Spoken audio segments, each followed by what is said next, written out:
Ibrahim Traoré, président du Burkina Faso, est devenu un symbole d'espoir pour son peuple et pour beaucoup à travers l'Afrique. Depuis son arrivée au pouvoir, il a transformé le pays en luttant contre la corruption, en améliorant l'accès à l'électricité et en veillant à ce que les richesses du Burkina Faso profitent à sa population.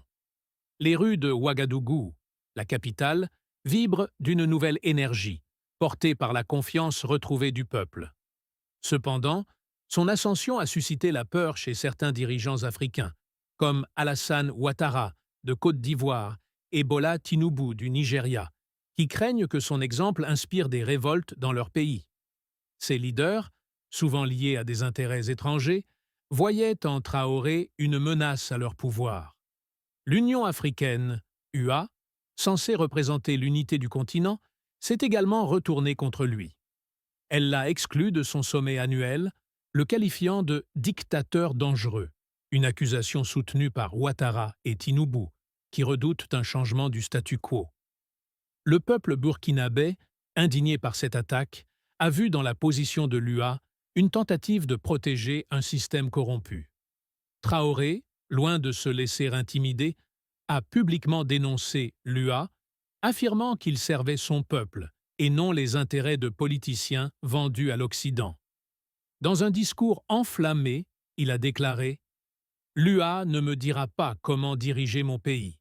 Ses dirigeants protègent leur pouvoir, pas le peuple. » Ces mots ont galvanisé les Burkinabés et inspiré les jeunes à travers l'Afrique, qui y voyaient un espoir de changement. Malgré son succès, les défis s'accumulent. L'UA menace d'imposer un blocus économique et des puissances occidentales, notamment la France, observent de près, inquiètes de perdre leur influence sur les ressources africaines. À l'intérieur, Traoré fait face à des trahisons, comme celle du général Tondé, un ancien allié tenté par des promesses étrangères. Confronté à cette trahison, Traoré reste ferme, offrant à Tondé une chance de rédemption en l'exilant plutôt que de l'emprisonner. Dans un discours national, Traoré s'est adressé à l'Afrique entière. Ils veulent nous faire taire, mais nous ne reculerons pas. Le temps du changement est venu. L'Afrique doit parler pour elle-même. Ces mots ont enflammé les cœurs, mobilisant les Burkinabés et résonnant bien au-delà des frontières. Ce qui a commencé comme une lutte pour le Burkina Faso est devenu un mouvement pour la souveraineté africaine. Malgré les menaces, les complots et les pressions, Traoré reste inébranlable. Le peuple est uni derrière lui, prêt à défendre son avenir.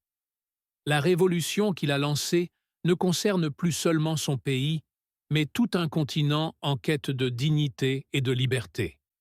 Alors que les tensions montent, Ibrahim Traoré se prépare à mener ce combat jusqu'au bout, déterminé à ne pas plier face aux forces qui cherchent à le faire taire.